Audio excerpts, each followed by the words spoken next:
Ask Reddit. Is this worth fighting for? Carl and Fiona's story goes back quite a while, back when they were married and trying to make things work with kids in tow. Life was tough for them, living paycheck to paycheck, always worried about making ends meet. They didn't have the luxury of extra savings or even the ability to splurge on the little things. It was a constant grind, just trying to stay afloat. When the divorce came around, it wasn't exactly the easiest thing. Carl used an online DIY divorce software to file the paperwork, which sounds like a simple enough thing, but it really didn't take into account any of the nuances of their situation. It wasn't a fair process for Fiona. Carl got the better end of the deal, leaving Fiona with little in terms of assets or support. It wasn't just the material things that got stripped away, though, it was the balance in their relationship with their children, too. Fiona, wanting to keep a connection with the kids, agreed to Carl's demands without much pushback, even though the terms weren't ideal for her. She just wanted to maintain some kind of stability for the kids, and so, unfortunately, she ended up compromising a lot. The divorce was finalized about 10 years ago, in a state that neither Carl nor Fiona lives in anymore, and the child support agreement was based on the income they both had back then. It wasn't a perfect setup by any means. Their lives had changed drastically, and it wasn't a reflection of what the kids needed, or what either parent could afford. The DIY software wasn't exactly built to address these evolving needs, and the system wasn't thorough enough to catch that things were different now. Now, in a completely different part of the story, there's me and C. We've been through our own divorce, but we made sure that everything was covered. We spent a lot of money, honestly, to make sure our divorce decree was solid and clear, especially when it came to custody and child support. We didn't just want to avoid future arguments, we wanted to ensure that things were fair for everyone involved, particularly the kids. Our child support was also based on our incomes at the time of our divorce, about 5 years ago. But as life happens, things changed, and C and I both agreed that we'd need to adjust the child support to reflect our evolving situations. We've worked out a system that works for us. We share the costs of the kids' needs, like shoes, coats, school fees, and other essentials. Instead of one person handling everything, we split it up, and we're flexible when things come up. If one of us can't make a payment on time, we work with each other, and there's no drama about it. We both know how important it is to keep things smooth, for our own peace of mind and especially for the kids. But then there's Fiona's situation, and it couldn't be more different. Life for her has been a struggle. Even though Fiona has tried to make adjustments to child support over time, things have just gone south. Carl quit working and for a long time now has only allowed Fiona to see the kids on weekends. And the worst part? Carl now demands child support based on a huge gap in his income. Fiona, who's already financially stressed out and anxious, doesn't want to risk pushing back. She's terrified that if she does, Carl will restrict her access to the kids even more, or worse, completely pull the rug out from under her. It's even more complicated when you factor in the manipulative tactics Carl has used. Carl has talked negatively about Fiona to the kids, making things awkward for everyone involved. The kids, understandably, aren't as eager to visit Fiona, which creates a vicious cycle. Carl keeps pulling the strings, and Fiona keeps getting caught in the middle, trying to hold on to whatever relationship she can with her children. Now, looking at it from my perspective, I understand that child support is supposed to cover everything, the basics, the extracurriculars, the housing, the clothes. But it's hard not to worry that Carl isn't managing the money properly. Carl always asks for child support a week or so in advance, and when the kids are staying with Carl, they call Fiona for even more money, for things like snacks, movies, or just extra spending money. Meanwhile, Fiona is regularly sending clothes, shoes, and even bikes to Carl's house for the kids.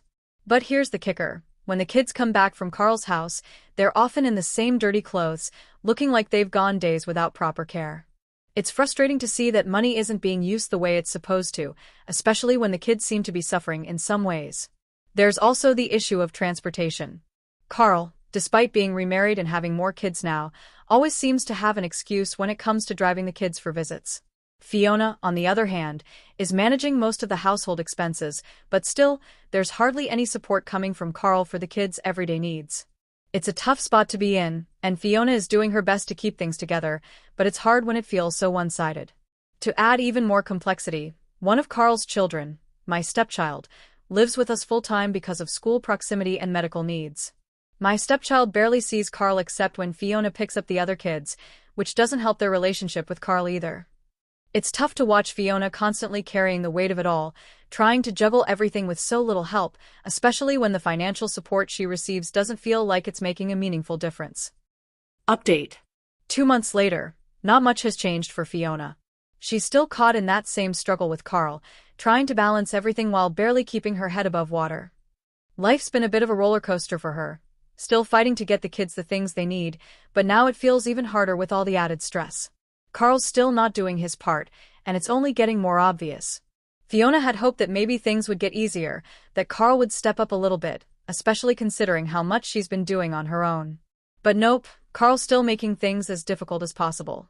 He's barely working, so Fiona has to continue paying child support based on his old, inflated income. It doesn't help that every time the kids go to Carl's, they come back with the same clothes on, looking like they haven't had a proper meal or bath in days. Fiona's sending clothes, shoes, and even toys like bikes, but it seems like Carl just isn't managing things right. She's feeling more and more like the money she's paying for support isn't going to the right place. Carl has also doubled down on the manipulation, using the kids to drive a wedge between Fiona and them. They've gotten more distant, which hurts Fiona, but at the same time, she's trying to keep it together for them. Every weekend, it's the same thing. She gets to see the kids, but they're acting distant, and it's clear that Carl has said things about her to them. It's a cycle she can't seem to break, no matter how hard she tries to stay patient and understanding. The kids don't want to come over as much anymore, and the whole situation has left Fiona feeling even more isolated. To add insult to injury, Carl's been demanding more money. He always wants the child support in advance, which wouldn't be so bad if he didn't keep calling for extra money on top of it. The kids always need something extra when they're at Carl's house: snacks, movies, video games, and then, when they come back to Fiona's, they act like they don't have anything, like they've been missing out. It's been a tough pill to swallow, especially since Fiona feels like she's doing all the heavy lifting. It's not just the financial side that's wearing Fiona down. The transportation issue hasn't gone away, either. Carl, despite being remarried and having a bigger family now, still finds excuses not to drive the kids to their visits. Fiona, on the other hand, keeps stepping up, paying the bills and making sure everything's running smoothly at home. She's running herself ragged, and Carl's not helping. And then there's the situation with my stepchild, Carl's kid who lives with us full-time. The poor kid barely sees Carl, except when Fiona picks up the other children. It's been hard for everyone. My stepchild's struggling with school and medical needs, but the emotional side of things isn't any better. They're already struggling with not seeing their dad much, and the tension between Carl and Fiona makes it even worse. It's frustrating, honestly. Fiona's putting in so much effort just to keep everything afloat, and yet, it feels like Carl is getting away with barely anything. He's not being a real co-parent, and Fiona's stuck handling the fallout. It's starting to affect her more than she lets on, but she keeps pushing through because, in the end, she wants to be there for the kids. Fiona's exhausted, and it's getting harder to stay positive. The financial strain, the emotional toll, and the frustration with Carl's manipulation have started to take a real toll on her. It's a tough spot to be in, and things just don't seem to be getting any easier. Final update. It's been another couple of months, and things have taken a bit of a turn, but not in the way Fiona hoped. If anything, it feels like the situation is only getting worse for her.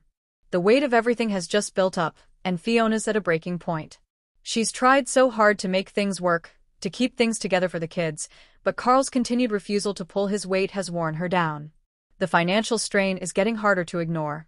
Despite Fiona constantly trying to adjust child support, Carl refuses to budge. He's still unemployed, and Fiona's the one who's stuck footing the bill, paying a support amount based on his income from years ago, when he actually had a job.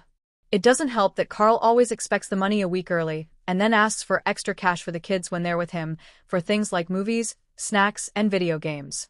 It's like he's setting up this cycle where Fiona's always playing catch-up, and no matter what she does, it's never enough. But the real kicker? The kids. They're more distant than ever. Fiona tried to keep in touch, to keep a relationship going, but Carl's manipulative ways are working. He's been feeding the kids stories about Fiona, turning them against her. Every weekend she spends with them, it's like they don't even want to be there. It hurts.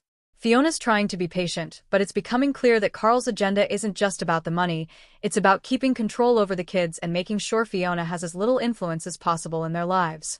She's exhausted from fighting the emotional battle, and it feels like she's losing them. To make matters worse, Carl's been making excuses about transportation. Fiona's doing everything she can to make sure the kids are where they need to be, but Carl doesn't seem to care.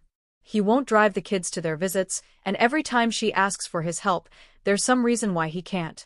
It's hard for Fiona to keep up with everything, managing the bills, the kids, the stress, and Carl's just sitting back and making her do all the hard work. And then there's my stepchild, Carl's child who lives with us. The poor kid is stuck in the middle of all this, barely seeing Carl except when Fiona picks up the other kids. The emotional strain on them is real. They've got school and medical needs to deal with, but they're also dealing with the fallout of not having a solid relationship with Carl. It's not easy watching them struggle with their own feelings of abandonment, especially when Fiona's already so worn out from everything else.